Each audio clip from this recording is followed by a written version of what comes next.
Good, that's working. So a couple of things from me before Jamie gives us a little bit of a discussion about design stage road safety auditing and some technical stuff that we should be thinking about. But I want to thank you for your research assignments. Most of you got those in on time, well done, and they were really good. So some great topics covered, creative ways that they were covered.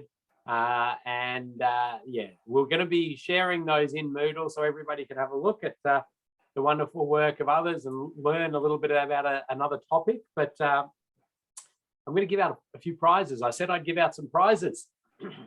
So we've got a runner-up for the technical rigor one, which goes to Samuel for the skid resistance paper. So that was good.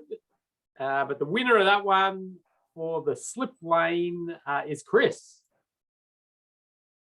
So for the creative, the runner-up and runners-up will get prizes as well. Sachini for Dwell on Red. And the winner of that one, Madeline with Super Elevation, using Super Mario for Super Elevation. And the most engaging, using the animation, is to Brandon. So well done to those people. I really could have given prizes to most all of you because they were great. They were engaging, technically sound. They put a lot of work into it, no doubt. I hope your mark reflects that, and then just had to pick a couple to give the prizes out to. But as I say, well done to everybody. I'll put those into a folder in Moodle so you can have a look at others and get an idea of what that topic is about. And yeah, it's a bit of fun. So we'll share that with you, or send you an email pointing out where it is once they're uploaded. But today's session is about a few things, and we'll get onto that and show you what we're planning to cover today. But maybe, Jamie, if you want to share your screen at this stage, and I'll explain to people who you actually are. And there you are. Very good. So Jamie Robinson's the technical lead at Safe System Solutions. I started working with Jamie about 20 years ago at Vic Roads at the time. And Jamie went into the technical design commercial services area within Victorian government Vic Roads, and was a variety of roles around Vic Roads as well, but was technical lead traffic and design for quite a period of time there, and then came and joined me at Safe System Solutions, and was the lead trainer for our barriers course and our road design for heavy vehicle course, and does a lot of different road safety auditing, technical design work, and currently madly working away on a number of Austroads projects, one in particular on road safety road treatments of narrow medians. I shouldn't say barriers because it's going to cover more than just barriers. But yeah, Jamie's contact details are there. And one of the things we do in this is get somebody to present this technical design one for a number of reasons. I mean, the idea of a road safety audit team is important, and Jamie certainly has a raft of skills and knowledge in particular technical areas that is highly complementary to others that may think in a slightly different strategic manner, or particular knowledge of other road users or the like. So gaining that team to do auditing is really important, and we sort of take that with the course to a degree. We've got a bit of a team effort on this. So Jamie's going to talk you through some of the technical elements. It's a good chance for some of the technical people in the audience to ask those very tricky technical questions. And after Jamie, we're going to have Tony Bull talk a little bit about construction site traffic management style road safety audits. I'll be in the background feeding questions through to Jamie. So please, as usual, put your questions in. And Jamie might ask a few questions to you and maybe give out some prizes. But I think I'll hand it over to you, Jamie. Thanks very much, Ken. Good afternoon, everyone. So I'll be taking you through the first hour, looking at a range of things to do with heavy vehicles and road safety auditing at the detailed design stage in particular. Why heavy vehicles? The largest vehicles that use our road networks are often the critical consideration in terms of road design. So they really do have an important role to play there. And they're also overrepresented in the crash problem on our roads. So I'll be talking to you about the difference between a standards review and a road safety audit, talking about design vehicles and checking vehicles, which are those big vehicles, trucks typically, that we've adopted for design purposes. We use those vehicles to generate swept path diagrams, which is something that is easy to fudge, and I'll show you some examples of that. Some site distance issues. These are things that commonly come up when we're undertaking audits. So I want to step you through a few of those common issues. And there are a few issues, or a lot of issues, that typically arise at the detailed design end of the process. Tony will then take you through the second hour, looking at some traffic management issues, compliance auditing of traffic management schemes, and some common issues around construction stage of projects. So what is the difference between a standards review and a road safety audit? Well, an audit really is focused on achieving safe outcomes. Now, abiding by standards, there is an inherent level of safety in standards. If you're designing things in accordance with standards, you're going to achieve a safer outcome than if you are not. And there's also a safety benefit in adopting a standard approach to the way that we do things on the network, so that road users know what to expect. But a standards review might pick up things that wouldn't necessarily have a safety impact. So when you're a road safety auditor, you really do have that road safety hat on. Don't be constrained by standards. You really need to put yourself in the shoes or in the driver's seat or on the pedals of a road user. Put yourself in their situation and think about whether or not the piece of road or the intersection that you're auditing would be safe. Designing things in accordance with standards doesn't necessarily mean that something will be safe. Any road project brings together lots of different design elements, all of which have standards, perhaps a desirable standard or a desirable value and a minimum value. So there's an infinite number of combinations and permutations of different design elements that we bring together. And it's when we decide to adopt those minimum standards that we often do see some safety issues arise. On the other side, something may be designed that doesn't accord with standards. That doesn't necessarily mean that it isn't safe. And in a road safety audit report, you would need to look beyond the non-compliance with the standard and think about what is the safety issue that might arise due to that non-compliance. So when you are doing a road safety audit, and particularly one at the detailed design end, you'll have a set of drawings which might be quite extensive. Sometimes, and on larger projects in particular, you can have hundreds of pages of drawings that include layout plans, long sections, cross sections, all of your traffic details, signs and lines, traffic signals, perhaps, all of these types of things. In addition to that, you might want some more information. Now, some of these things are often provided by a client, sometimes they're not. I encourage you to seek this information or any other piece of information, in fact, that you think might help you understand the context of the project. So the first questions that I ask undertaking an audit is, what is the design vehicle that's been adopted, and what is the design speed? And those two things come together to influence many of the geometric design aspects of a piece of road.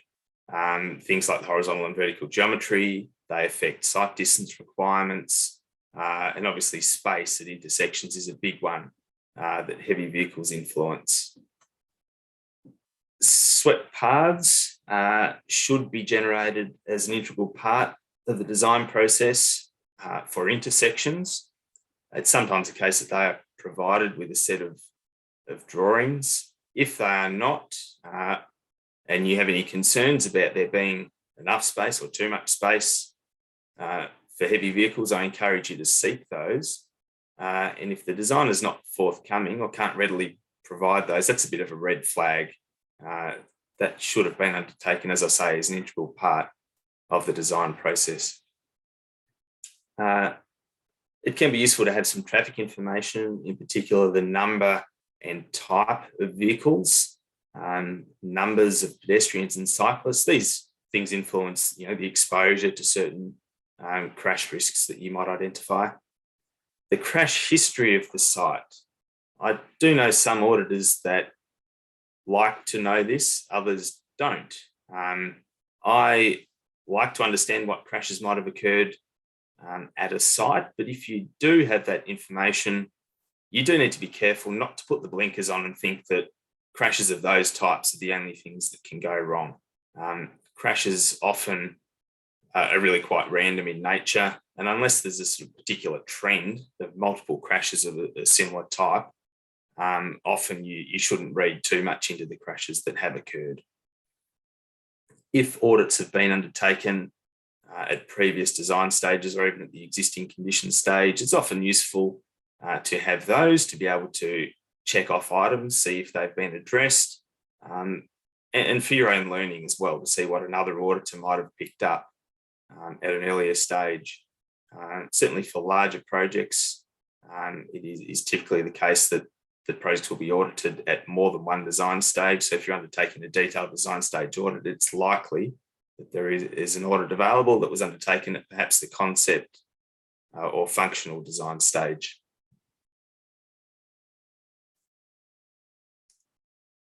A common issue that arises is that the choice of design vehicle is not correct, or that the design doesn't adequately cater for that vehicle.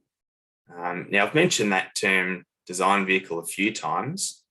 So the design vehicle is the largest vehicle that's expected to use the piece of road on a regular basis. So it's typically a truck. And depending on the environment you're in, it might be a small truck or perhaps a very large one. And you can see a couple of examples of trucks here. This one is what we'd call a service vehicle. It's 8.8 metres, or that's the length that we adopt for design purposes. And that's indicative of perhaps a garbage truck or a small removal truck that you would want to allow to access any part of our road network. The image at the bottom here is of a B double, which is about 26 metres long. And that's the vehicle that you might adopt for design purposes on perhaps a major rural intersection.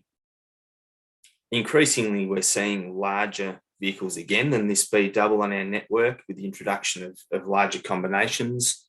So you do need to be mindful of perhaps changes in land use in the vicinity of a project, and the introduction of these larger combinations, which may have poorer performance capabilities. The other term that I'd like to mention is checking vehicle. Some of you may be aware of these terms, design vehicle and check vehicle. So a design vehicle, as I say, is the largest one that will use a piece of road, and particularly an intersection, on a regular basis. And we want to design for the design vehicle in a desirable way. So if a design vehicle is making a turn, we want it to be able to do that from within the correct lane. a left or right turn lane if there is one, to not have to mount a curb when making a turn, these types of things. A checking vehicle is a larger vehicle again, but one that comes along fairly infrequently. And because it doesn't come along very often, we don't want it to dictate our designs, but we do need to allow for it. It could be the case that that vehicle it comes through under traffic management or an escort or something. So the check vehicle doesn't have to be able to make those turns in the most desirable way. You might accept that it needs to swing across to the opposite side of the road to make a turn. It might mount a curb at the corner of an intersection. And that's okay, but it does influence things like the placement of roadside furniture. We need to locate things like signs and traffic signal pedestals such that they're not struck, or in the case of signs, you might need to use a removable type. And you may choose to do things like pave behind curbs to cater for the movements of those vehicles. Intersection design is a bit of a balancing act. We want to make our intersections as compact as possible, subject to the needs of the design vehicle, but large enough to cater for those vehicles in a desirable way. So when you're auditing, you've identified the issue that the choice of design vehicle is incorrect, or that the intersection doesn't cater for that vehicle adequately. So what does it matter? You then need to explain what the issue is, or the outcome of the issue is, and the potential crash type. You might have encroachment into adjacent traffic lanes or pedestrian areas with potential for other road users to be struck. There might be potential for vehicle conflicts within the intersection, or impacts with roadside furniture. And it's for you as an auditor to decide, I suppose, the likelihood and the severity of those outcomes. Now, the possibilities listed there are associated with there not being enough space for a design vehicle. It can be the case that we provide too much space. If we adopt a design vehicle that is larger than we need, and that can raise some safety issues. If we design an intersection that's too large, we can have we can end up with excessive areas of pavement, which might mean that smaller vehicles can make turns at excessive speed. It can be difficult to delineate those areas and to identify priority. So having too much space can be an issue as well. Jamie, there was a question, Mohan's there asking about how you get accurate crash data if you are going to utilize crash data. Any comments on that? Yeah, there is some publicly available sources online, but it's not as easy as it used to be. I think the most recent publicly available information is something like to the middle of 2020 at the moment. Councils and DOT are less willing to give out crash reports than they once were, so it can be hard to get the most recent and the most detailed information. But you certainly can get some basic details of crashes online, locations, crash types, times, dates, these type of things so you can sort of determine many of the factors involved in those crashes. Yeah, that's right. So there's the data.vic.gov.au, which will give you your general stuff. Certainly, I know a number of department people are in this session, and also council, and they have access to RCIS, the Road Crash Information System, which is more detailed. And from other jurisdictions, it really depends what your jurisdiction provides. But certainly, if you are doing work for a council or a road authority, they will be able to provide you with detail if you need it. Very good question. So when it comes to vehicle swept paths, choice of design vehicle and catering for those vehicles, you do need to look to the Austroads Guide to Road Design. So the snip on the left there is from part 4A, I think. The snip on the right is from a separate Austroads guide that deals with design vehicles and swept paths.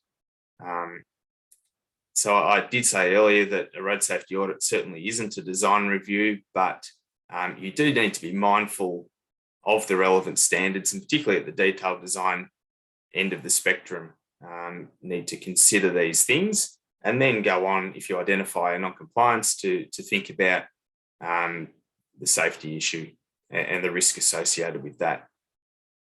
So you can see on the left there's an example of concurrently right turning trucks. There are guidelines around that, around minimum radii, clearances between adjacent vehicles, and so on.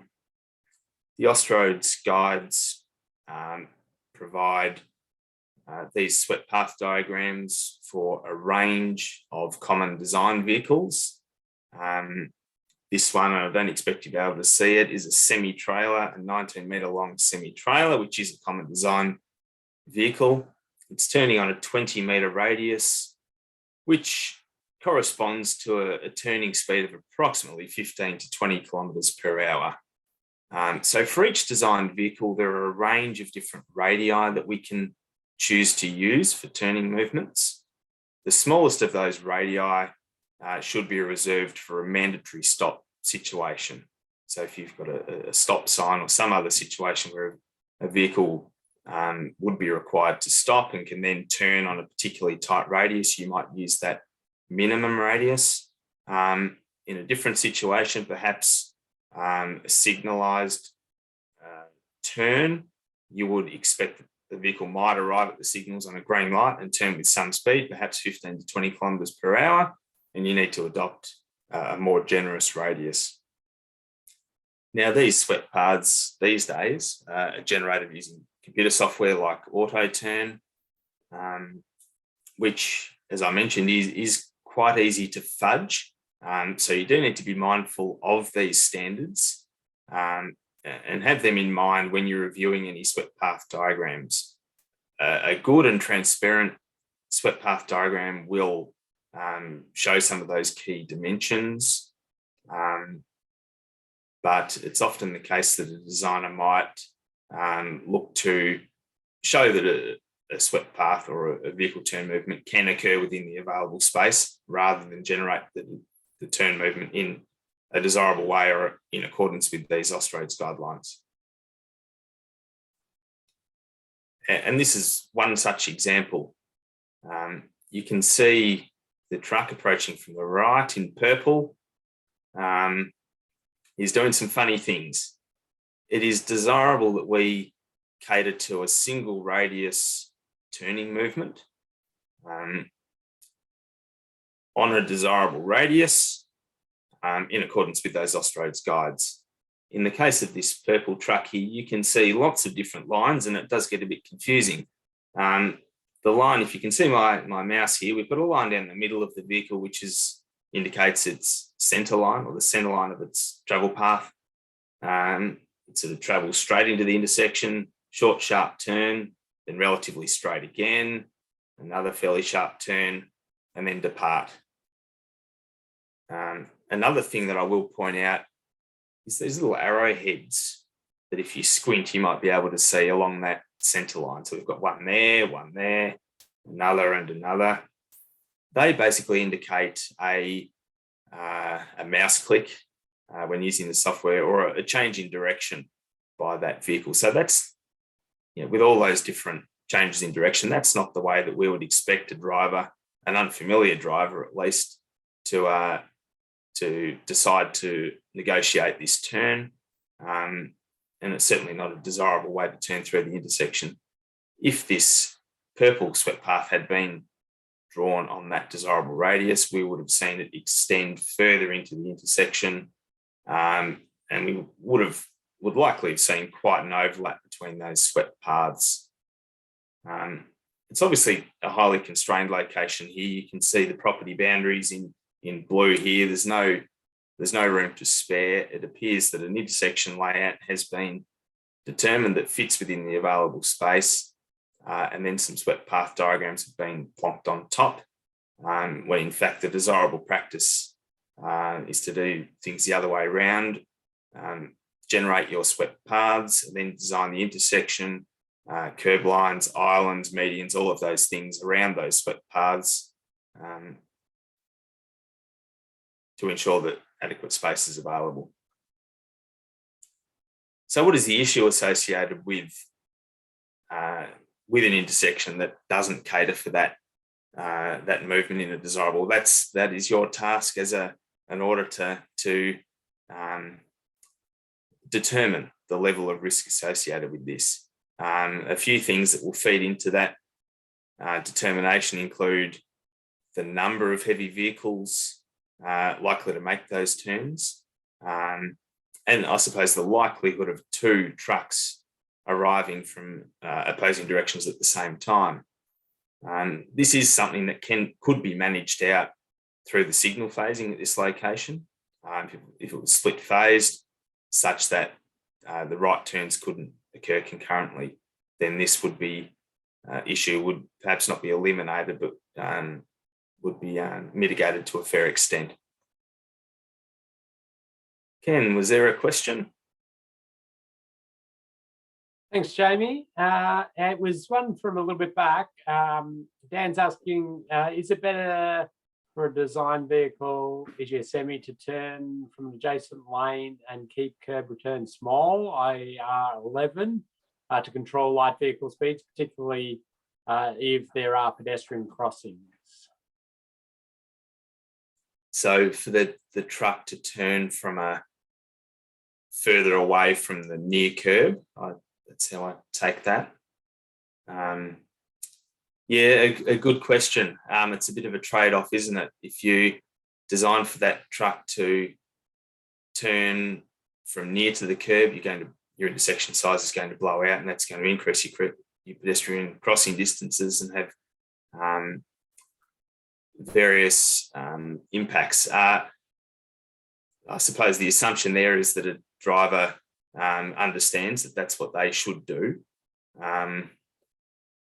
There are signs that are sometimes used to encourage truck drivers to sort of lane split and to do that, but an unfamiliar driver might approach in the leftmost lane near to the curb and try and make that turn from the left-hand lane in any case. So it would be a desirable thing to cater to that. But I suppose you need to think about the likelihood of those bigger vehicles making those turns. If it's a rare occurrence, perhaps the occasional, delivery truck into an area, and the likelihood is the driver is familiar with the environment, then you might accept that they do something less than desirable, and that on balance, it's better to design your intersection in that way. I think we can give a prize to Dan for that question, because it is a bit of a sort of one where a bit of judgment and balance on a case-by-case is needed, isn't it? Another thing that I'll point out here is that there are obviously lots of lines going on with these swept paths.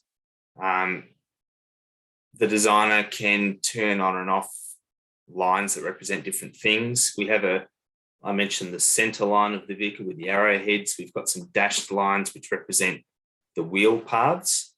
We've also got some solid lines which represent the outer edges of the vehicle body. So the front and rear corners, and that includes any sort of overhang. And that's typically what we need to know. That defines the maximum area that the vehicle will take up. You'll notice that there are two parallel lines on either side. The outermost of those is a half a metre offset line. So that doesn't actually represent the amount of space that the vehicle takes up, but it's an extra half a metre allowance that Austroad says we ought to make as a bit of a margin for error, recognising that drivers don't all drive in the same way.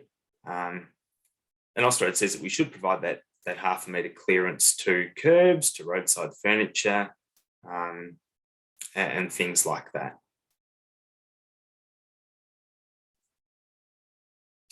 So some safety issues at this location would be that there isn't perhaps the adequate clearance between opposing vehicles turning right, despite what this swept path diagram says, and there's an increased likelihood of vehicle-to-vehicle conflicts in the intersection, or perhaps some sudden evasive movement manoeuvres when a driver realises that there isn't enough space. Another might be that there isn't enough space for a footpath at the top left corner here, between the curb and the property boundary. The standards review finding might be that the conduit that you can see here is not contained within the road reserve. It's crossing into private property, which is a no-no. It's something that's not constructible, but it doesn't impact safety.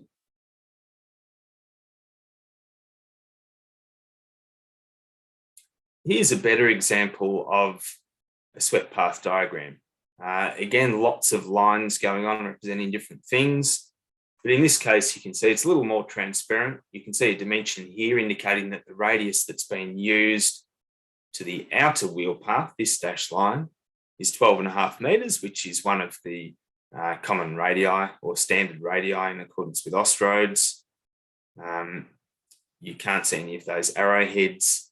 The turn movements appear to have been generated with a single radius, which is good. This is a design that we inherited and were asked to perform some swept path checks on. The belief was that it did adequately cater to the design vehicles, but we had our suspicions about the way in which those turning movements had been generated. When we did generate them in a desirable way, we found that it really did fall short in a number of areas. You can see that a turning vehicle, and the design vehicle here is a bus, the left turning vehicle does extend or cut across the curb by something like 2 or 3 metres at this corner. We've got some stairs here, we've got signal, hardware, pedestrian crossing points where a pedestrian would be expected to wait. So that's a significant safety concern.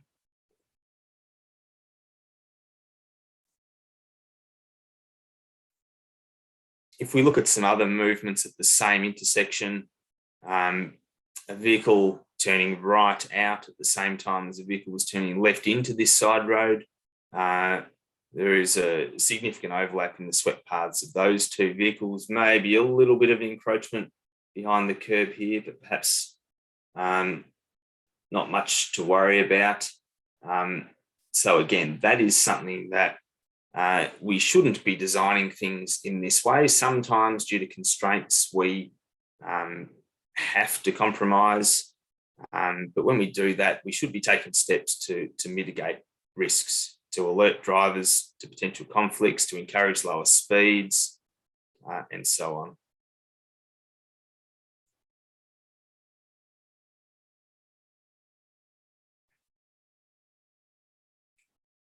When you're undertaking an audit, and we are talking about design stage audits, but most design projects are upgrades to existing roads. So you can get out there on site and see what's happening at the moment. A telltale sign that there's perhaps not enough space is encroachment of vehicles, larger vehicles in particular behind curbs. And you can see here in the photo, we've got a well-worn wheel path here behind the curb. Sometimes you might see curbs breaking up, which is a safety issue in itself. Sometimes you see roadside furniture that's been struck. Often those things are a sign of a lack of space for design vehicles. Sometimes they point to other issues, perhaps excessive speed, perhaps a lack of delineation. So it's not necessarily that there's not enough space. This photo was taken down near the Port of Melbourne, where lots of big trucks get around, and you can see lots of tyre marks on the raised island here, passing over the pedestrian crossing point here, which is not ideal. It's been suggested to me, though, that there is an issue with speed at this location. Obviously, it is difficult to determine the location of the edge of the roadway. We've got a concreted island that does not contrast very well or at all from the concrete road surface. So we've got the roadway here and a curb and a concreted island. In the least, you might like to see a sign, a keep left sign or a hazard marker sign near the island nose. And perhaps there has been one and it's been knocked over at some point. But in this case, I'd suggest that a lack of delineation or contrast is one of the key contributing factors. A person waiting at this location may be at risk, although you would hope that a driver approaching us would see that person and choose not to drive along that path. I suggest that it's someone on the other side of the road that would be at greater risk. The rear axles of longer vehicles will typically cut in, or certainly at lower speeds will cut in. It'll take a shorter path than the front of the vehicle, and it can be difficult for the driver to understand where the rear of the vehicle and the rear trailers will end up. And unfortunately, it's the case each year that there is a pedestrian struck while waiting at an intersection corner by the rear of a turning vehicle.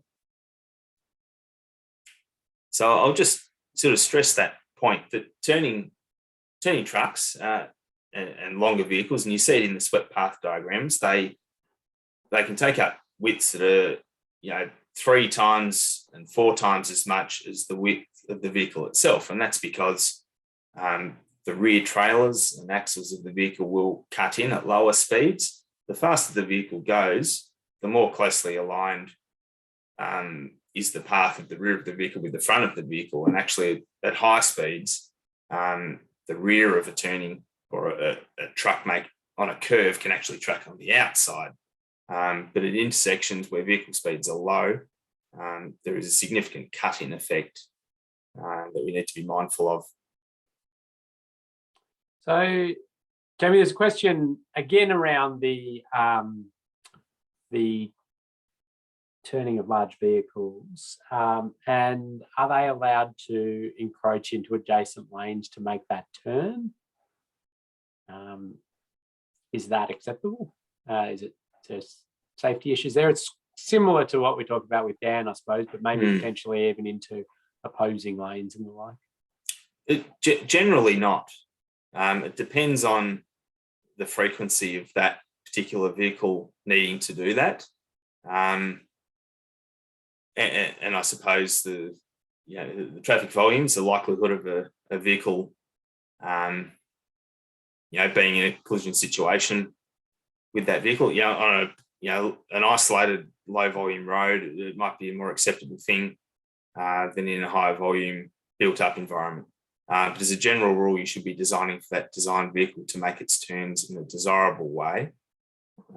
If that vehicle was coming along really quite infrequently, and we sort of considered it our checking vehicle, then you might accept that it do some of those less than desirable things. Good. Thank you. And Marlon's also pointed out a similar scenario of to I think this one in South Bank area. It's had a number of crashes in that encroachment. Okay, keep ticking along, Jamie.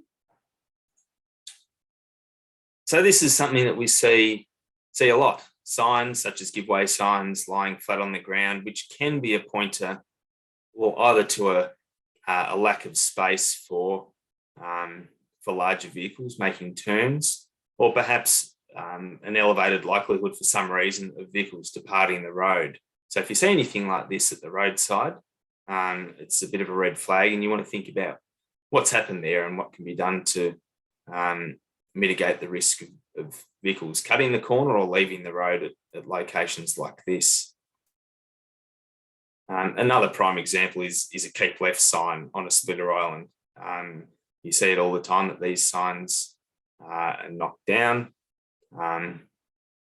And it can be for lots of reasons, perhaps inattention, maybe delineation is not what it should be, excessive speed, all of those things, but it can and often is pointed to a lack of space.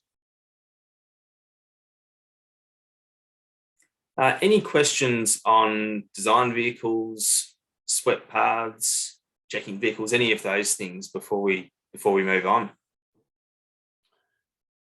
Nothing in at this stage, Jamie. I think we can keep ticking on. So you mentioned before, really, if you're doing a detailed design road safety audit and you're not provided with the swept paths, you're going to ask for them at that stage of audit for an intersection upgrade?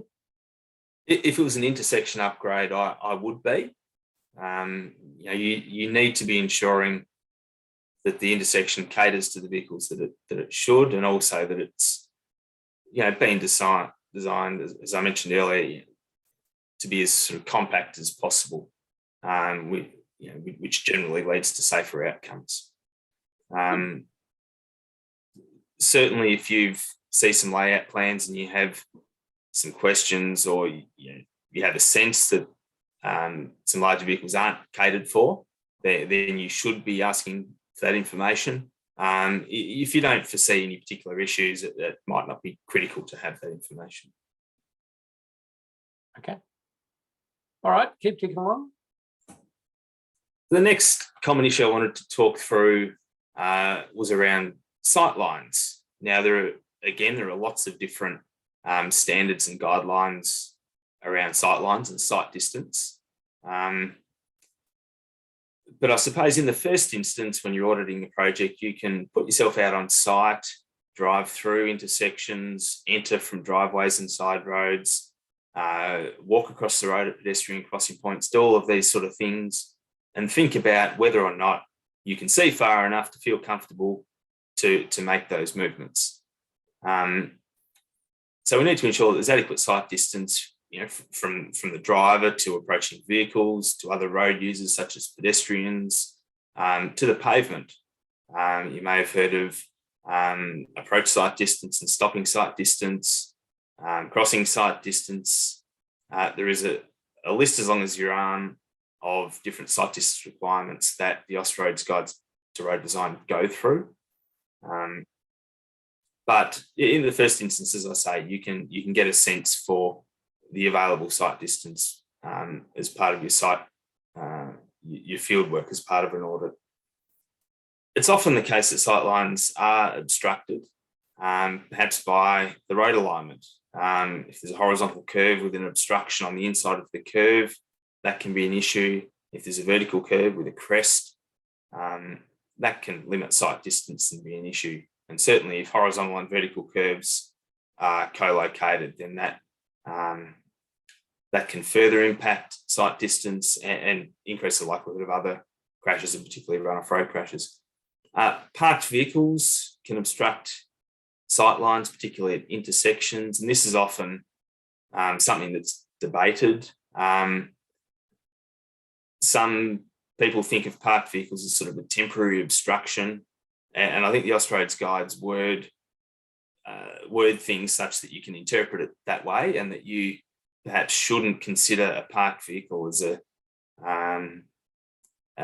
sight distance obstruction. Certainly, in my experience, parked vehicles are a significant obstruction and contributing factor to intersection crashes where curbside parking is permitted close to intersections, and has been a driver of many an audit that I've undertaken and many a intersection upgrade project, black spot projects and the like. Road furniture, power poles, signs perhaps located, mounted at inappropriate heights, these types of things can be sight distance obstructions, trees, poles, all of these types of things that we always seem to find located in the wrong spots at corners of intersections. Vehicle stand-up angles can impede sight lines. So there we're talking about the angle at which you approach an intersection. It's desirable that from a side road or a driveway, you approach the intersecting road at a right angle or as close to a right angle as possible to ensure that you can see quite comfortably in both directions. And this is particularly an issue for elderly and mobility impaired drivers who find it difficult to turn to the side.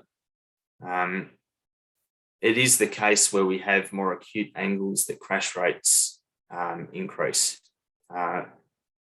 So we really ought to be achieving those angles as close to a right angle as possible, or sort of at a minimum about 70 degrees. 70 degrees is about what we typically adopt for a left turn slip lane, for instance. That's about as acute as we should go.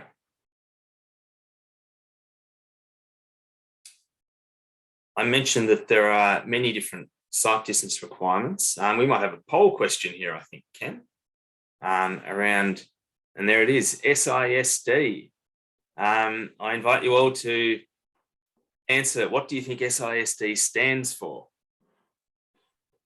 Okay, SISD, a few choices in there. We'll give it a second. And I think you might even have a later slide listing some of these sight distance definitions. And you can find all of those in Austroads, goes through that. But let's see how people go on this one. The last option, somewhat impractical sight distance, doesn't seem to be getting too much interest there. I'll give it 5 more seconds and then we'll end that. I've ended it. And most people are going safe intersection sight distance, which that's the one. Safe intersection sight distance is a requirement that we should provide at any intersection where there is potential for conflict between vehicles entering from a driveway or a side road and vehicles on the main road. It provides enough time and space for the driver here on the main road to see a vehicle enter from the side road, perhaps stall in the intersection. It gives this person enough time and space to react to that situation, put on the brakes and come to a stop before reaching that point. So sometimes it is impractical or inconvenient to achieve SISD. We're talking about distances in the order of, I think it's 260 or 70 metres in a 100 kilometre per hour environment. So it's it can be difficult to achieve. Oh, sorry. Keep going, but before you jump on to the next slide, I've got a question for you. So we do need to think about sight distance requirements both in horizontal and vertical plane. You can see at the top here a driver entering from the side road. Their sight lines to and from that vehicle could be impeded by roadside objects at the corners of the intersection or perhaps parked vehicles on that side of the road. If there is a crest curve in the vertical alignment, SISD might be limited.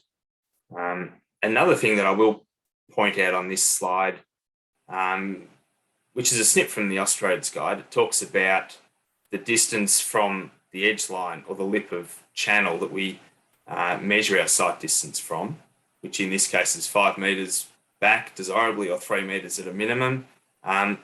This just highlights to me the need to consult your jurisdictional supplement if there is one. I know in Victoria our supplement says do something a little different.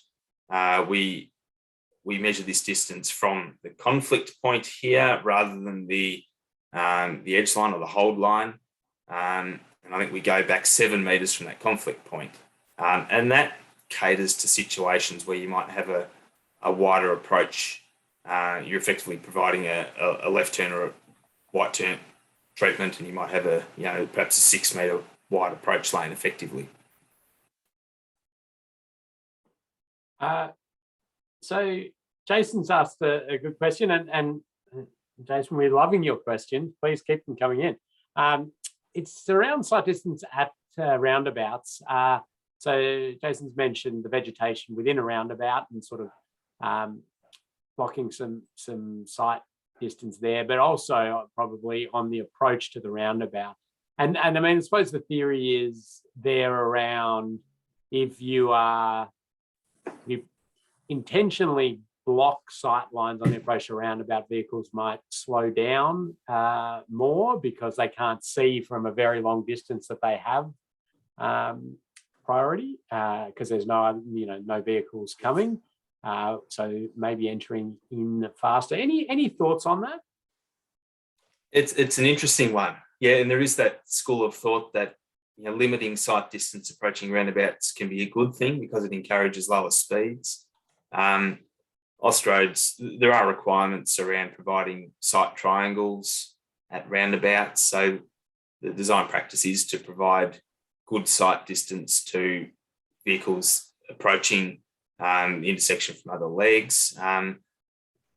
You're right, vegetation in the central island and at the corners of the intersection and on splitter islands can obstruct sight lines. The fortunate thing at roundabouts is that speeds and impact angles are generally managed such that vehicle-to-vehicle crashes at least are fairly minor. But it can be an issue for pedestrian strikes as well, particularly children, if there is vegetation that can obstruct sight lines.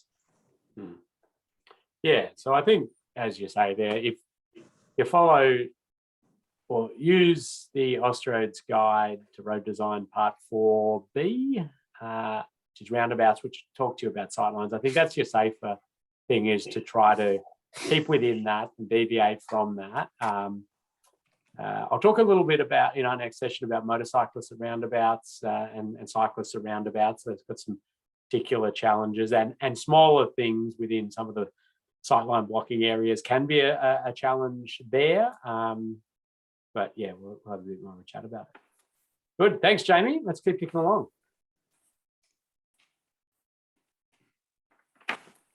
This aerial image shows a road in the northern suburbs of Melbourne, which does have quite a wide carriageway.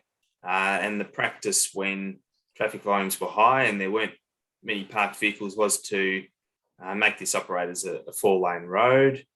The decision was made to formalise parking along here, paint a continuous parking lane, and you can see that there in the yellow lines, and that continuous line would extend up to about 10 metres from the intersection as per standards. This treatment was implemented, and immediately an issue arose around intersection crashes. And you can see here that vehicles parked close to the intersection, and the provision of that parking lane actually sort of probably encouraged parking in some of these locations more than had occurred in the past. Next frame, the Mercedes there is nearly upon you. You really had very little time to judge an appropriate gap. And as I say, an issue of intersection crashes arose immediately. This is a very common black spot project situation, intersection crashes due to obstructed sight lines. So there are probably a few things you can do here, and I might put it out to the group to offer some suggestions.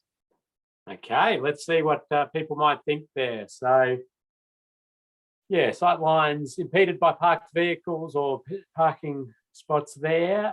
Any ideas on what we could possibly do?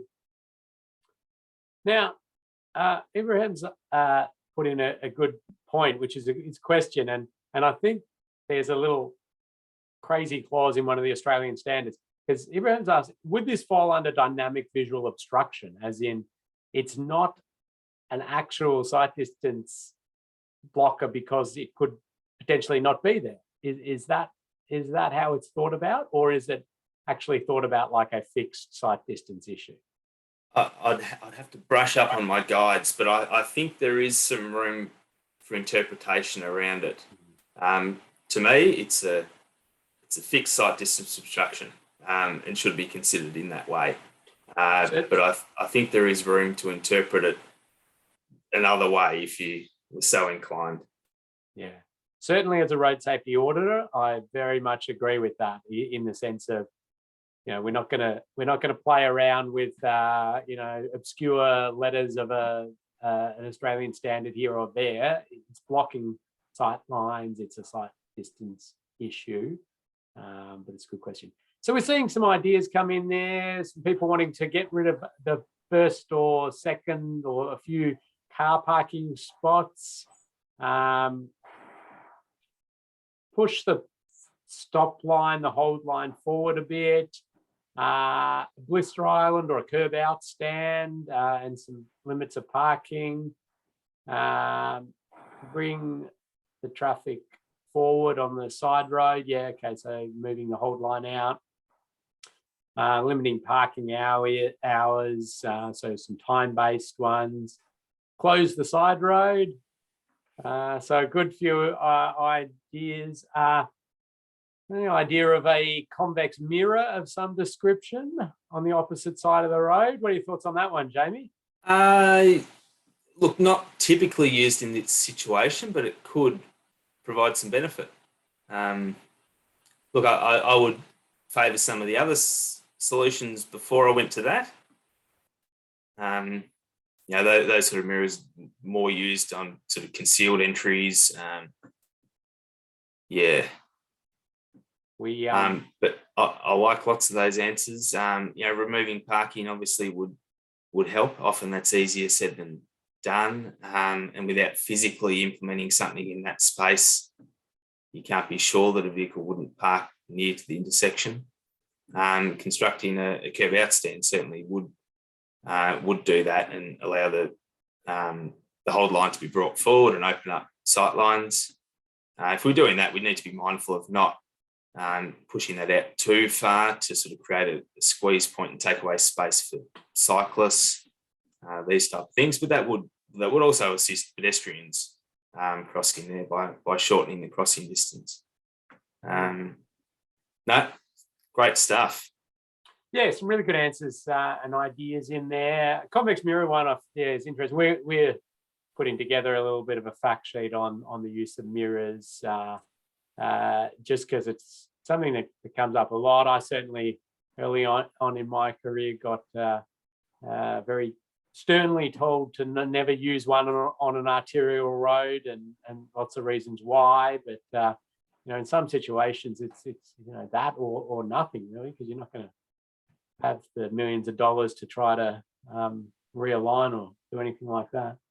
Marlon sort of popped in there a general question around tree removal, heritage, sight distances, and those challenges, and it kind of maybe links with this one in the sense that very hard to sometimes remove parking from council, as you mentioned there, and often there are things that are blocking sight lines that are going to be a massive challenge to remove, be it a heritage tree or some building or some expensive, massively expensive thing.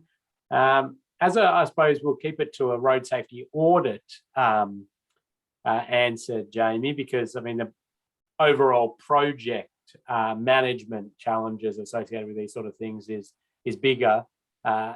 Considering a whole lot of things. How do you go about reporting on something like that, where you can see the massive challenges the designers are having, but the issue is there?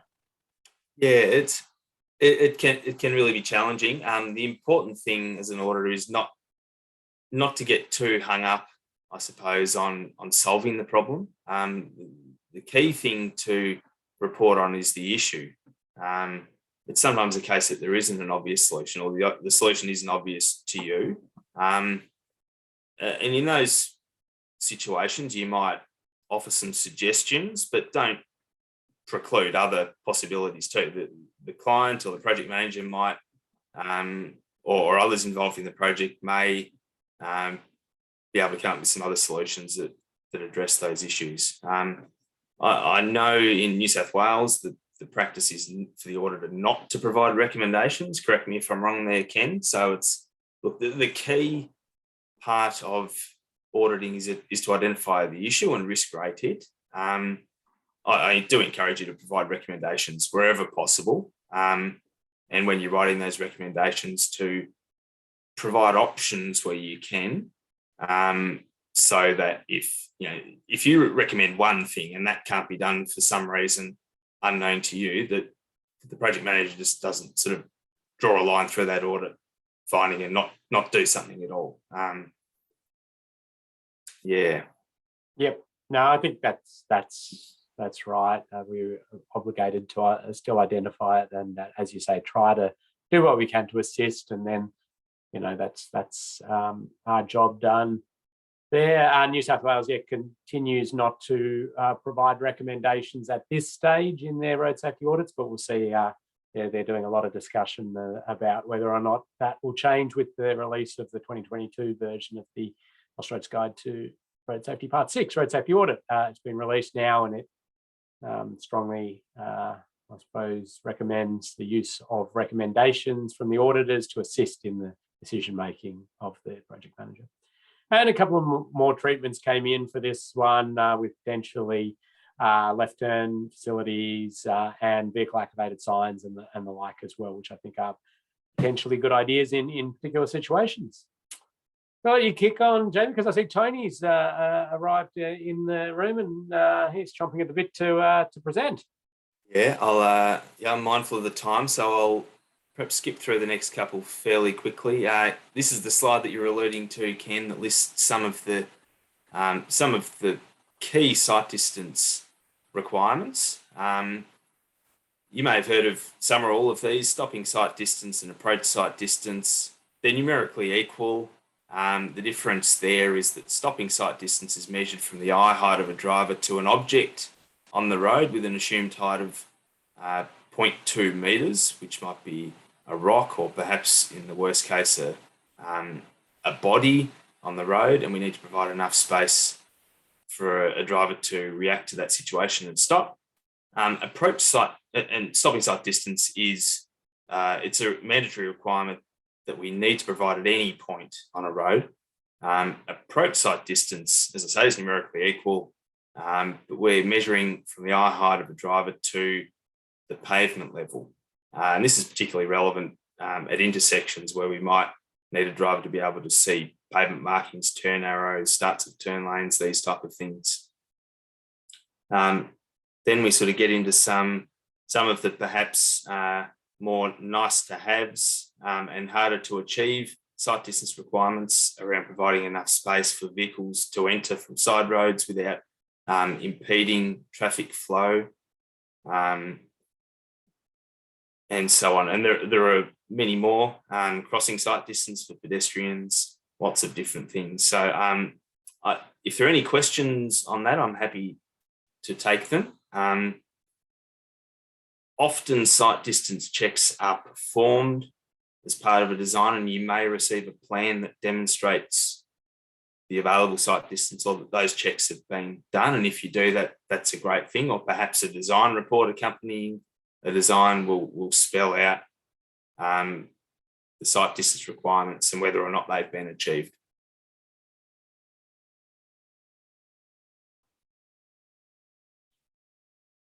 When it comes... Sorry, I was going to say no specific questions on that, Jamie, but of course anybody can pop it in later on or contact you. But you've got a few more slides, so I'll leave you to it. Yep. I just wanted to briefly touch on rural and remote roads, and particularly unsealed roads.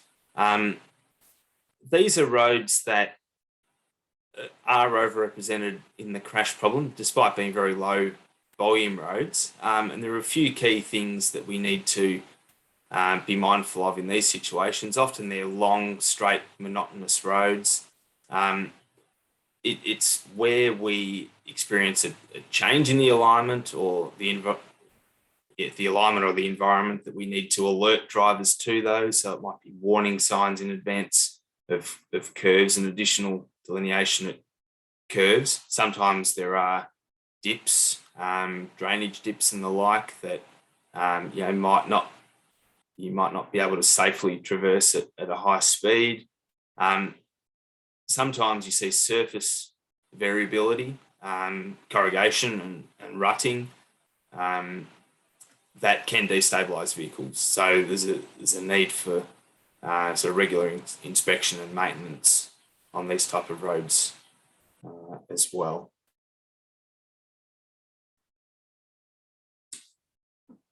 Here is a list of common issues that road safety audits will pick up at intersections. Now, these and more are listed in the checklist provided in the Guide to Road Safety Part 6. So there's a checklist for each audit stage, existing conditions, preliminary design, through to detailed design. So especially if you're new to auditing, I encourage you to refer to those lists when you're undertaking an audit. Not all of the issues on that list, and probably only a minority of the issues listed on the checklist will apply to a particular project. But it does give you a comprehensive list of things that you should be considering when you're undertaking an audit. So at intersections, we're looking at particularly vehicle-to-vehicle conflicts, sight distance, obstructions, features of intersections that allow high severity impacts to occur. We might have pedestrians and vulnerable road users using the intersection too, so providing appropriate facilities for them. They are some of the key considerations at intersections. At mid-block locations, we've got a little bit of a different focus. Mid-block, we're probably primarily concerned with lane departure crashes, so run-off road crashes and head-on crashes, ensuring that the cross-section and the roadside caters to those possibilities. Also, that there are facilities, sort of longitudinal facilities provided for vulnerable road users, which might be a footpath or a shared path, these type of things, if those road users are present. So I'm happy to, I've skipped through those last few very quickly, but I'm happy to take any questions on some of those common issues listed there, if there's anything that sort of popped out at anyone.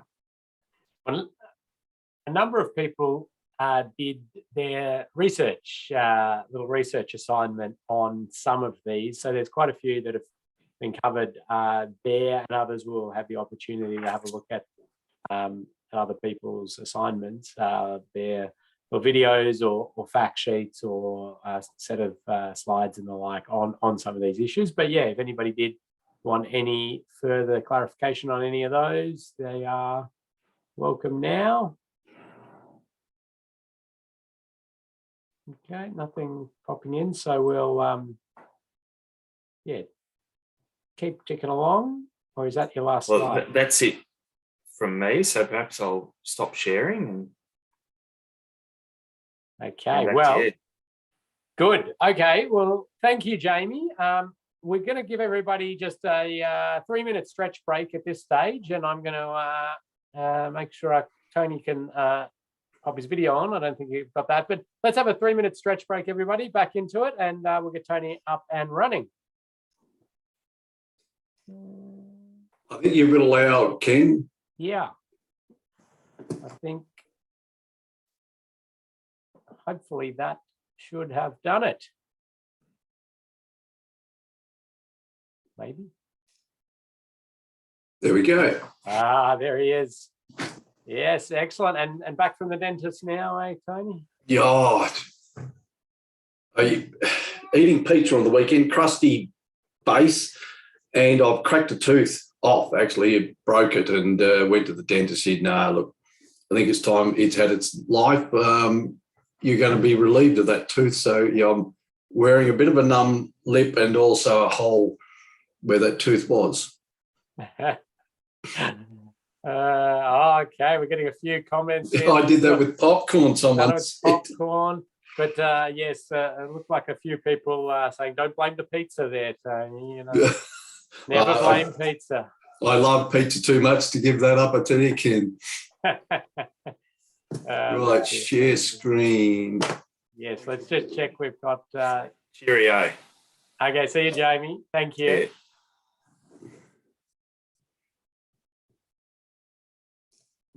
Might try that again. Hang on. I might need to help you out there. There we go.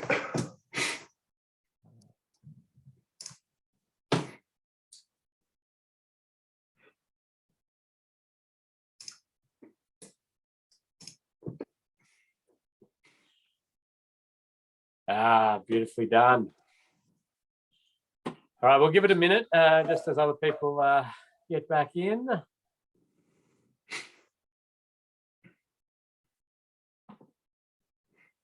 How's the weather down there, Tony? Oh, magnificent.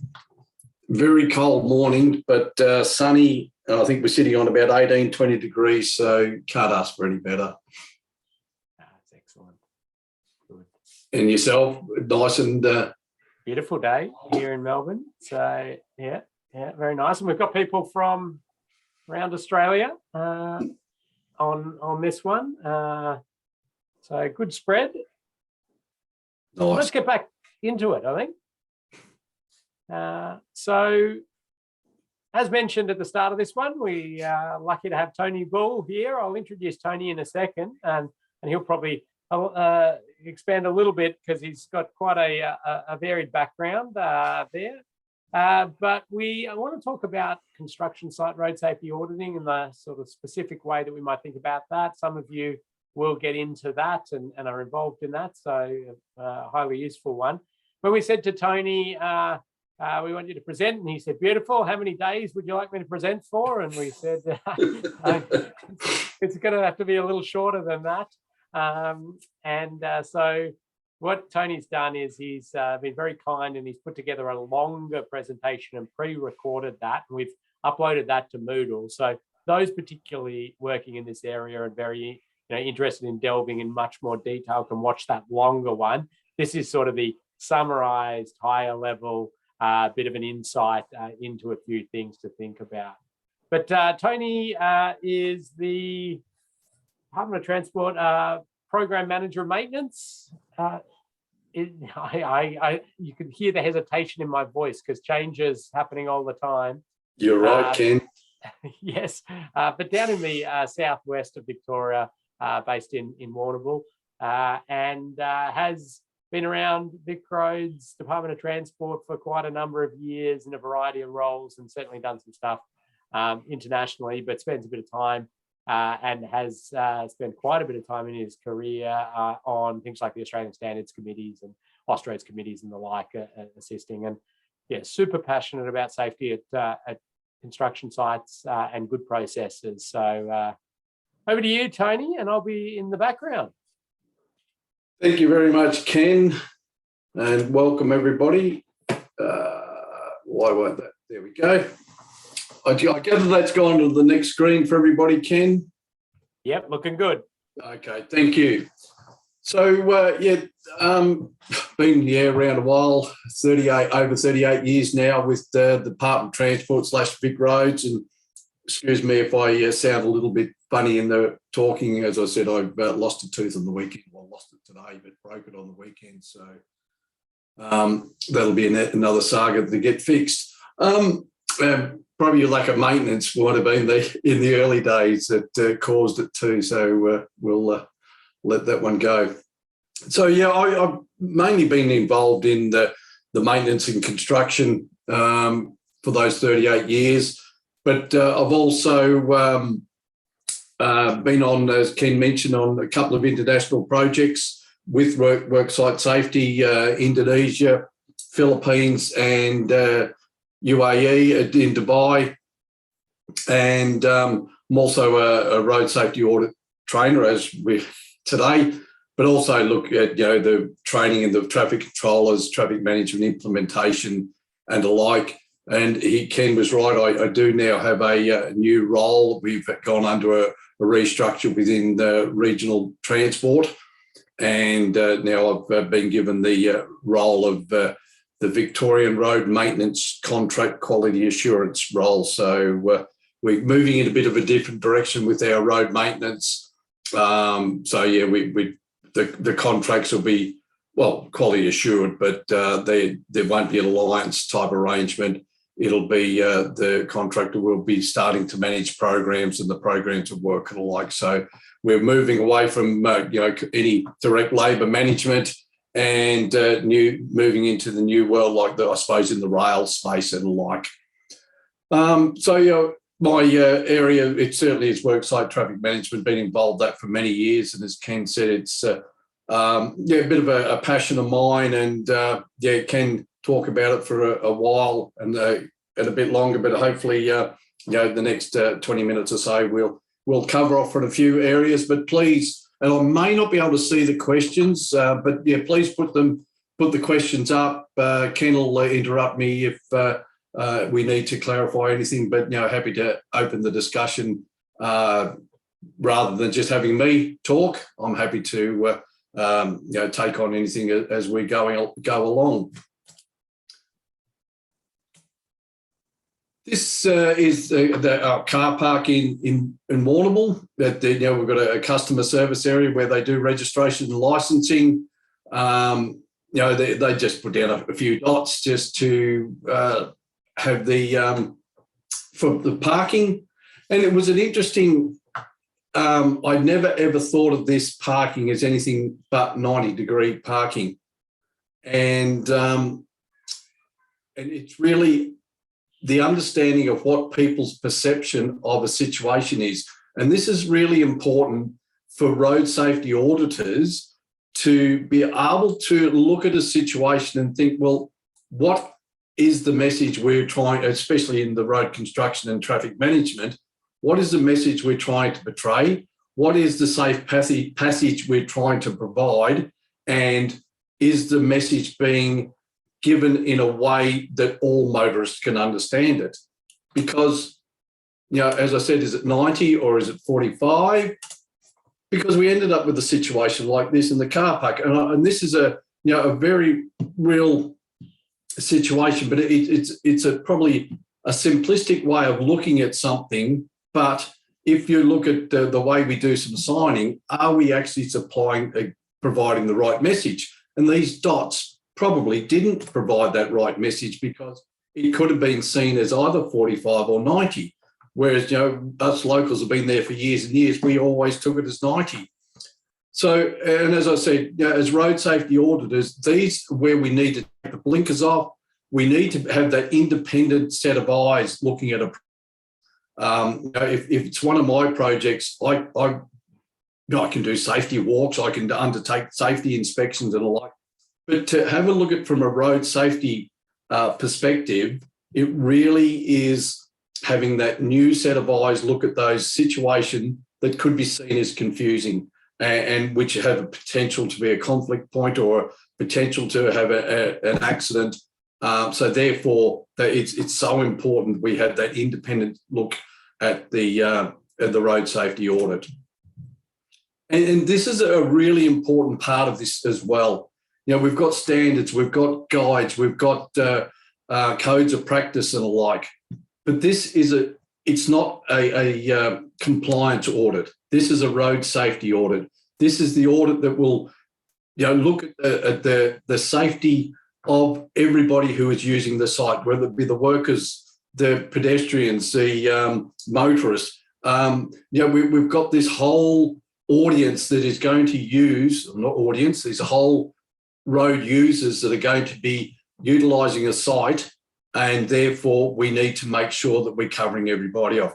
Can we have just from the group, can road users, who are our road users? Just people put in the chat room, who are our road users we need to be mindful of when we're setting up a construction site or doing maintenance on our road? Who are those users? Okay, pop it into the chat. Jason's gone big and broad straight off the bat and said everybody. Everybody. We've got some more specific ones: pedestrians, cyclists, vehicles, construction workers and machinery, general public, cyclists. So getting a good mix there. Yeah, good mix. Yep. And I know I'll touch on it a bit later on, but let's hit it straight up. Within the pedestrian group, who do we need to, who is sometimes forgotten about when we're putting up signs? So in the pedestrian realm there, who might be forgotten? And so we've got disabled and vision impaired, both popping in there. Yeah, excellent. And that's we when we talk about road users, we often think to the cars and the trucks and the construction vehicles, the backhoes and the graders and the like. But yeah, we've got to make sure we're looking after everybody who potentially may be using that site. And let's think of the visually impaired. Don't forget the cyclists. Excuse me. But also disabled. We may have wheelchair users. We've also, we've got parents with prams or grandparents. That's me. We take our grandkids out, and we've got a young one that we've got to push in a pram. And I tell you, it's hard work if you haven't got that lovely flat surface to push a 2-year-old in a pram. So it's really important that we cover off on all of the users of those. Especially when you're undertaking this audit, you're not just thinking of the four-wheeled type. As I mentioned, we have got documentation that we should be familiar with, and copies of these are available on. I'm not too sure how the information, whether Ken's emailed them or he's got a what do you call it, a database on the website that you're all got access to the documents. Yeah, we've got them on Moodle. Moodle is our learning management system. Right. So they'll be able to get them through there. But of course, they're Austrage documents, which means free to download. Absolutely. And I just see they had copies on the USB, and I don't think we'd be using USBs much anymore, Ken. No, that's right. We gave up on that. Yep, that's fine. I should have taken that off the slide. But yeah, as Ken said, these are available on the Austrage website. They're updated quite regularly. And that's where I should have mentioned at the start also, I've been lucky enough that, given my broad range of work within Victoria, I'm on the Australian Standards Committee for 1742 Part 3, and also on the working group that put these Austrage guides together. And these were put together the standard is standard, and it had a lot of guidance material in it pre-2019, sorry. And so what they decided was take that guidance material out, keep it as a standard, and produce these 10 parts in the Austroads Temporary Traffic Management Guide to Temporary Traffic Management. So, I encourage you that if you're going to go down the path of becoming auditors or senior auditors, that you familiarise yourself with those two documents, the Australian Standard 1742 Part 3, and also these Austroads guides. This slide is the frustration we come across far too often in our road network. And as you can see, we've got a work site. There's workers very close to the edge of the road. We've got traffic controllers. This was a power core site. And unfortunately, the traffic management company didn't have enough signs to cover up the 100 km an hour. And they were told that if you aren't able to cover up the sign, a speed limit sign, put the lower speed limit next to the higher speed limit, and you've got to comply with the lower speed limit. Not too sure what training company was providing that information, but so incorrect. The compliance on this site would have been low to minimal completely. And unfortunately, when I spoke to the project manager on site from Powercore, his answer was, "Oh, it's not my problem. You talk to the traffic management company." Well, it is his problem. He is responsible for the safety of everyone at that site, including the traffic management company. And it's something that we've got to realise that we just can't contract out risk. As a principal contractor or as the owner of a site, we cannot, as I said, contract out that risk. So therefore, we need to be responsible for managing that risk and managing the traffic management, and the traffic management company is the responsible of the principal contractor. Why do we do these? One more. There we go. Typically a road safety audit of a construction site, why we undertake it, roadworks are typically involved a change in speed environment, that we create additional conflicts, we create confined space, which increases the potential for accidents. Traffic arrangements during roadwork can change several times and really don't represent what is normally there. We get users who travel the same route every day, in and out.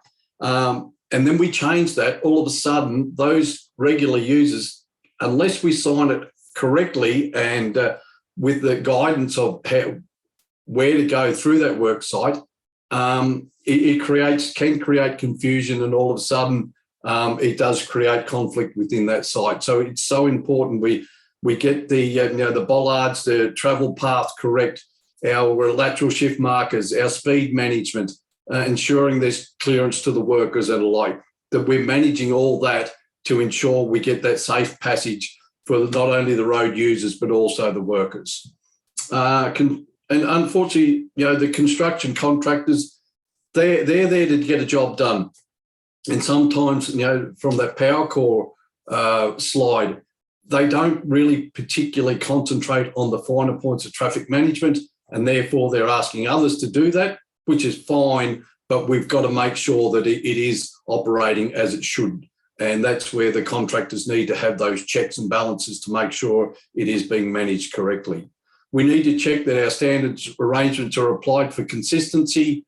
And, if I go through a job at Warrnambool or a job through Melbourne, we should have that same sort of standard set of signs that, we get some pre-warning about what's coming up. We get told that, there's going to be some speed management, there's going to be workers, we're going to get guidance. We need to make sure that those types of arrangements are standard across, not only in Victoria, but across Australia. And that's one of the other reasons why we've got these guidance material coming out of Austroads. We're trying to get this standard across Australia and New Zealand. So we want to avoid conflicting messages from our permanent signs. And again, from that example of that earlier slide, if there is conflict, make sure you cover it up or remove it or whatever it might be to make sure that it's being managed correctly. Many years ago, unfortunately, we were upgrading an intersection, or Vic Roads was upgrading an intersection, and they needed to move a stop sign to undertake the works. But unfortunately, they removed the stop sign but didn't put it back in an appropriate location to continue to manage the traffic. And unfortunately, there was an accident at that intersection. Someone lost their life. And really, look, there was a lot of circumstances of why the accident occurred, but the coroner did find that there was some blame on the reason that the stop sign was removed and should have been put back at a location that could have been seen. So it's important that those permanent signs are managed, not just covered up or moved, but are they required to continue to manage the traffic through the construction period? We've got to make sure we're managing the safety of our personnel and, the connection and crossing points for traffic and the public, making sure that we're providing those. And oftentimes you'll just see, especially for pedestrians, pedestrians use other footpaths. Now, what are we actually providing? Are we creating a risk for that crossing point? Should we be providing a traffic controller so we can safely cross the pedestrians? So it may be that we haven't got a ramp situation on the curb and channel. So we've got to make sure that it's just not a matter of putting up a sign, use the other footpath. We've got to make sure that it's a safe site and a site that is able to be used by all pedestrians. And a good segue into this. This was a very, excuse me, This job was probably a cracked pavement, picked up under a maintenance inspection, and probably realised, whoops, yeah, this is a bit out of spec. It's probably greater than the 30, 50 mil, whatever the deformation for a footpath is. And they said, oh, we've got to replace this. Well, that's fine, but this was it was after working hours, and for pedestrians to actually use this footpath or get around it, it was nearly impossible, especially for someone who was not fully able. If you had a wheelchair or even an assistance cart to help your walking frame, getting around that would have been nearly impossible. It was just a lack of forward thinking on what needed to be done. Yes, they had to prepare the surface, get it ready for the concrete the next day, but they could have undertaken a little bit of work. They could have backfilled it with crushed rock, and compacted crushed rock, so it was safe overnight. And then the next day, when they had to put the concrete in, get quick set concrete, have a traffic controller available to have a safe passage for the pedestrians, and they could have been managed a lot better than just putting up some bunting and saying, look after yourself, pedestrians. Non-compliant signing, we just got to be mindful also that, while most of our roadwork signing is black writing on a yellow background, this is a regulatory sign that needs to be incorporated with the portable traffic signals. The stop here on red signal, it's got to be red writing on a white background. Just make sure that the signs that are being used at the site are compliant to our sign requirements. Quick question. I know they're two stop signs. I know they're different in shape. Can people actually tell me what's the difference, or what each of those stop signs are meant to, how they're used? What's the difference between those two signs apart from shape?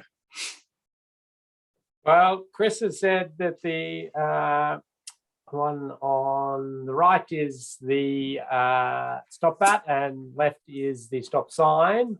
Yeah, I'm happy with that, Ken, but there's a bit more specific to that. Yep, so others are sort of expanding on that.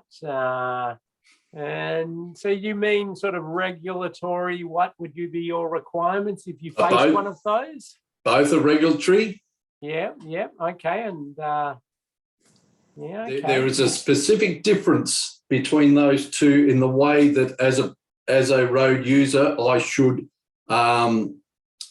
be compliant to how I should react to those two signs. Right, your requirements under the road rules. Yes. When faced with that sign, with yes. these signs, there is a difference. Good, You've got everybody scratching their head. It is. Could add this as one of our trivia questions at the start.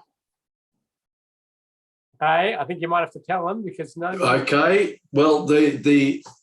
Oh, hang on. Hold on. Okay, some things on letters, and Marlon's put in static. No, I think you're going to have to do it, Tony. Nobody's quite. No, that's right. No. Hold. Dan, I think has got something in here. For the sign on the left, you can move off after you have stopped. If it's safe to do so, I'm happy with that. Yes. Okay, and that means the right one, the circular one. What does that mean? You just. While it's displayed in your direction, you must remain stopped. Oh, okay. When we're directed, unless you are otherwise direct. Have I got the road rule? No, I don't actually have it up for the specific wording. But yes, the one on the left, yep. As a driver, I make the decision. I stop. I make sure it's clear, and then I proceed. The one on the right, the round, and while I'm talking, where do you see these stop signs? Not only at roadworks, you see it in other instances. The round one, when it's displayed in my direction, I must remain stopped and do not proceed unless I'm directed by the user of the stop back. So again, the stop back can't be just stuck in a witch's hat. I suppose it could be, But the only way I can proceed as a motorist is if I'm directed by the traffic controller to move along, or it's no longer displayed in my direction. And Dan's put in school crossings Yes. as another Yep. another one. So well done. Dan. I think if you're sending out little chocolate bars, Dan better get one. Thanks, Ken. Yes. Very good. And as I said, if you've got this type of device for traffic control, then you're actually, to get compliance from the users, road users, you may not get the outcome you're after. High vis, have an escape path, and using the correct traffic control device, which is the stop slow bat. So when to audit? So we've got many opportunities, especially in the construction RSA realm, is to, we can review plans, we can do site inspections. We can do site inspections, and we should do site inspections. It's really important that all through the steps of a road safety audit in the construction site, that when you're reviewing doing a desktop, you understand the site. So therefore, you need to go out, inspect the site both day and night. Then when it's been implemented, especially on complex jobs or major project type jobs early in the construction, or when the site has been set up, undertake another inspection both day and night. Make sure you understand what the site conditions are. And then again, if there's been any major changes to the site, again, we need to do both the day and night inspection. It's so important. We just cannot undertake a site inspection in the middle of the day, because what we see in the daytime can be completely different at night, especially with the dust and grime that gets on signs. Their reflectivity is diminished even with a small amount of dust. So it's really important we undertake those inspections both day and night. And it was told me only recently that, and I understand people do it quite regularly, is using Google Maps to do site inspections. And the planning they did for this particular project, when they actually went out on site, their planning was completely a waste of time nearly, because the whole site had changed. Google Maps hadn't been updated, and there was a completely different, I don't know whether it was infrastructure or what it was, but they said it was a waste of time them using Google Maps. They should have done a visit out to site to understand what the site was looking like at that particular time in when they were undertaking works. All right, some quick common issues, and I'll probably start wrapping up pretty soon, Ken. So if there's any sort of burning questions that people have got, please put them in the chat, and we'll look at those. But some of the things we should be addressing, is there adequate advance warning? Are we telling the users that there's something changed up ahead? What are we going to put as a proposed speed limit? And look, I might quickly, whether I ask the question or what should 40 kilometres an hour be used for under in a traffic management situation at a construction site or a work site? Why should we use 40 kilometres an hour? Okay, let's see if anybody pops something in the chat on that one.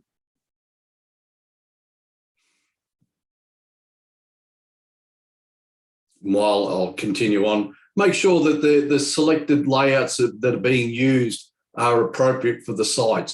Sometimes we can end up with generic plans that may fit, may not fit. These are the times when, especially in the road safety audit space, we can pick this up. Is there any conflicts between the permanent and temporary features? Sometimes we'll put material that can actually, we're storing material on a construction site that can create a hazard within our site. So make sure that bits of guard fence aren't just stored very close to the running lanes. They become a spearing hazard in themselves. any aspects of the layout or devices that could be misread by drivers. Again, this is so important as auditors that we pick these little things up that could be a risk to the users. Mud and dust, obscuring devices, as I mentioned, the appropriateness of traffic barriers and the correct installation. So often, and I think it's important, Ken, I'm sure you will point them to the use of barriers. That documentation is updated on a very regular basis, and to have the most up-to-date information on the correct use of barriers and their installation, it's really important that is checked out when you're undertaking an audit. Did we get a speed answer? Yeah, we did. We got a few came in there, Tony. So minimal distance traffic, adequate time for stopping, for a road worker on the road, traffic controller on site, less likely to harm people, reaction time, change traffic conditions, minimum lane width, proximity to road workers, protect road workers. Is it within 1.2 meters to traffic with a question mark? So a few variety of things put out there. And, Ken, I think most of those probably hit the mark quite well. Unfortunately, we far too often that we think, we're setting up a traffic manager, so we'll use 40k an hour. We shouldn't go directly to that. There needs to be a risk assessment undertaken of why we're using 40 kilometres an hour. It becomes the problem. It becomes the norm that's all we use. It really is for the protection of the workers. That's the ultimate why we should be using 40k an hour, is protection of workers. And we shouldn't be, and again, as auditors, if we can really push this home, that if a site is set up with a 2k 40 kilometre an hour zone, it's not protecting the workers at all. Use the 40k where the workers are. Yeah, if you've got workers all the way for 2Ks at all these little different locations, that's fair enough. But normally the workers be within 100 metre sort of area, then we should be setting up the 40 kilometres an hour to protect those workers. When the workers move, we move the 40 kilometres an hour. Outside of that, we probably could be at 60. We probably could be at 80 because the driving conditions probably aren't that bad that we need to reduce it to a lower speed. So therefore, I really push the point that 40 kilometres an hour should be for worker safety. And the only other one I can think of is if you've got such a tight distance that you lane widths, I should say, or the surface is that rough that you need to put it down to that speed. But you don't see that very often. We must use 40 to protect our workers. And that probably just moves you on to the next point, is making sure that we're looking after our pedestrians, our less agile ones. We're providing adequate provision for our cyclists, and conflict points between the works and the general public. Make sure that they are mitigated and we don't have those conflict points at all. And just finishing off, and I know Ken is going to move into these checklists. No, that's the wrong word now, Ken, isn't it? Yep, that's right. It's prompt. I'll let you sell that one if you like. But just in the new updated, again, that's very bad of me. It's all in one document now, Ken, isn't it? Yeah. Oh, well, yes. There's it's new part 6, and all the two of them are combined, so it's one document and contains prompt lists. Yes. So the checklist, prompt list, as Ken will go into a lot more detail, but just they're handy to have, but don't fully rely on them as what. They're good prompters to make sure that, yes, I should be looking at this, I should be looking at that, but make sure that, you as an auditor, you go in there with the safety in mind, that is this job going to provide that safe passage, the safety for all the road users, and what are the deficiencies that could be that could be improved to ensure that we are providing that safe environment. I think I'll leave it there, Ken. Beautifully done, Tony. That's it's a great summary there. Again, as I said at the start, There's lots more that Tony talks about in a longer session, pre-recorded. And of course, if anybody wants to get in contact, Tony's details are at the front of the slider, of course, come through myself or Kathy, and we'll pass you on to Tony. But thank you, Tony. Good luck. And noting, Ken, that I have taken an early retirement package, but I'm pretty happy to, because that contact details I'll run out in October. But if you're happy to have me, I'm happy to continue on. Talking about this too, because the safety of our workers, the safety of people on our roads, it's such an important issue that we need to keep selling that message. Absolutely, and yeah, very happy for you to continue the wonderful work, Tony, and we'll talk to you before then. So thank you very much. I am going to share a couple of slides myself now. Hopefully this will work. Oh, maybe I need to stop sharing, Ken. Yeah, that might. There we go. That'll do it. Thanks, Tony. Thanks, everyone. Thanks. So I'm just going to share my screen there. Hopefully everybody can see that. Just wanted to elaborate a little bit on the prompt list that Tony mentioned there, and they were, yes, previously called checklists, but now prompt lists. You find them in the Austroads Guide to Road Safety Part 6 at the back. There is this overarching front-loading prompt list, and this is sort of generally gathering information around the context of the project and some general questions in there. And of course, it's up to you as an auditor what you fill out, how much you fill out in this. They're just to prompt your thinking. So that's getting some context around it. And then it goes into these different lists where we've got local alignment, general aspects, intersection, walking and cycling, traffic signs, line marking and lighting. And they've got the different stages of audit there, and the feasibility, preliminary design, detailed design, pre-opening, existing roads post-opening. And for a traffic management construction site one, you'd be utilising elements of a lot of these, so it didn't get its own specific one in this latest update, but it's sort of integrated across. But a couple of important points on these. The prompt lists are, as Tony rightly mentioned, they are thought starters only. And that's why they're actually changed from being termed checklists to prompt lists, because we didn't want people to simply follow through this list of items and think they've covered everything off. They are just there to get thought going. You've got to stand back, you've got to look at the project, think holistically, think of the context, see if anything else pops up. The last point there, important one, you do not submit these prompt lists or checklists with your road safety audit report.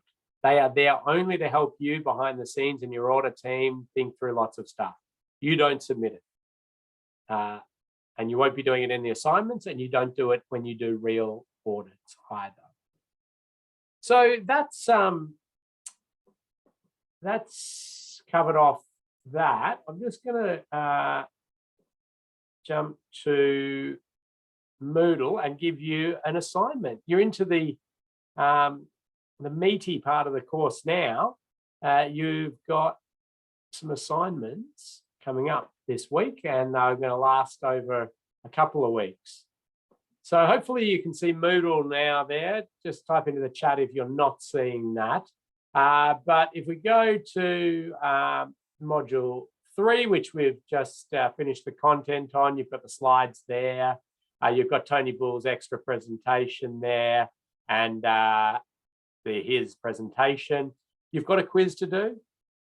And then you've got this assignment, writing road safety audit findings. So the idea is that we're going to ease you into writing up findings. So you're going to get a bit of practice at identifying issues and then writing them up. So if you click on that, then you get into this part where you've got a Word document, which is what you'll write your assignment in. You've got a PDF, which is a functional design, and you've got Site 360 PDF as well. So let's open up the Word document there first. and you'll see this is what you get. So you've got the instructions on the first page, and it'll say you've got a functional design, which you just saw the PDF of that. You've got this 360 map, which I'll take you through shortly. And your task is to review the design, review the 360-degree footage that you're going to be able to go to these different bits, click on them, see the site. It's not the same as actually going out there, but it's for the purposes of training only. It's a bit of fun. Now, you have been given in your pack, hopefully you've received it, a set of 3D goggles or 360-degree goggles, and you simply go to the link on your phone, and you put your phone into that, and then you're able to move around like you're on site, and it should give you a little virtual reality experience. Some people get it to work, some people don't. Don't get too stressed because there's a desktop way to do it. Then you're going to find 2 road safety issues, only 2. We only want 2. I'm going to even highlight that there for you. 2 road safety issues, and you're going to write them up properly. You're going to risk rate it, you're going to make recommendations, and then you're going to PDF that and put it into Moodle. I've given you a few tips here to help you along the way. I'm not going to go through those now. You can have a read of them, trying to help you along. I'll go to the last one though. If you cannot find 2 issues, get in contact. We'll give you some hints and help that one. You're going to need to use the risk rating matrix. Okay, so we've put a snippet of that there to help you out. We've put one line as an example there. You can see the nice snip, and it's got the dynamic visual obstruction there. But you can see it's written up. It's the issue, the crash that could happen, risk factors and standards and guidelines if appropriate. It's got the risk rating and how you arrived at it, rare, serious, medium, FSI, but sitting on the right of that line. And then the recommendations and the primary or supporting. So you're going to do that for the 2 issues that you find in the design. And you're going to write just the 2 of them. If you do more than 2, they just won't get read. So you'll just be wasting your time because you're just going to be marked on 2. Okay, so let's have a look at these other documents. So the design you'll be given is here, and what it is the green is the existing conditions. Okay, the black is what they're planning to build. So the existing conditions is a roundabout, sort of an oval shaped roundabout. They're planning to put in traffic signals. You can see the signals. There's some changes to islands, slip lanes, and some information in there. So you're road safety auditing the black stuff, like so what they will build. So if you came back after it's all built, what are the crashes that could happen? Not what is currently there, right? But you do get some ideas from what's currently there and how it's operating, where pedestrians might be going currently, how things operate. So to do your site inspection as a training exercise style, what we've done is we've created hyperlinks on each of these at a point where a 360-degree camera was placed for a few minutes. So take, for example, here, we can click on this and then a YouTube ad comes up, it appears first, but we'll skip that as we always do with our YouTube ads. And there you go. This is that point you were at, and there's that existing roundabout. And you can just move around and have a look at what's going on, have a look at the crossing, see how it's all operating, kind of like Street View, but with actual moving vehicles. Now, if you get your 360-degree goggles working, you'll be able to look around and see that as though you're there and get a feel for what's happening. As I say, you get a couple of minutes at each of those if you want to use them. you'd be thinking about, okay, there's a bus stop there. I wonder how people get to that bus stop. Okay, what's down here? Oh, there's a Danish offset crossing. Okay, wonder how they're going to cross the road from there now to there.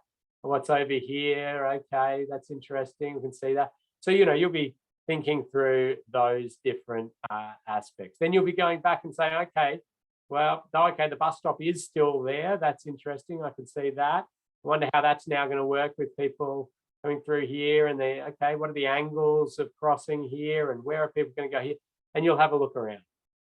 So hopefully you'll be able to find a couple of issues, imagining that it's all built, visualizing this new signalized intersection, exactly how it's designed here, and trying to say, I'm worried about crashes happening like this because of this, and here's the risk of them, and we suggest these alterations to this design. So yeah, have a play around with that. Hopefully you'll enjoy it. You've got those.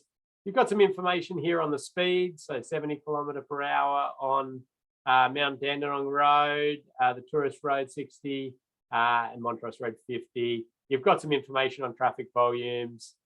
So hopefully you'll be able to do that in a reasonable amount of time. Now, I do suggest you try to get it done ideally before next session, because next session we will be giving you your road safety audit to do at your actual site, which will be close to your home or your office, or whatever address you ended up giving us. So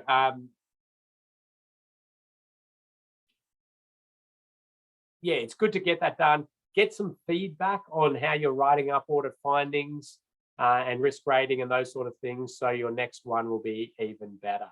So those are in Moodle. Of course, give us an email, a call, shoot Kathy an email or whatever if you're having any issues accessing it.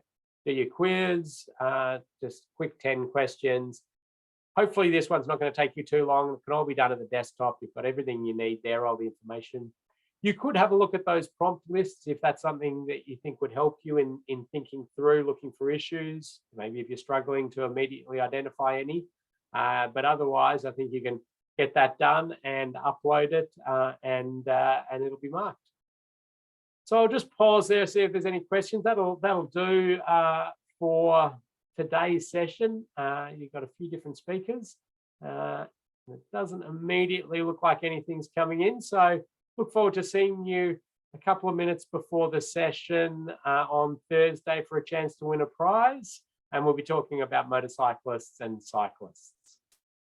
Thanks, everyone. See you Thursday.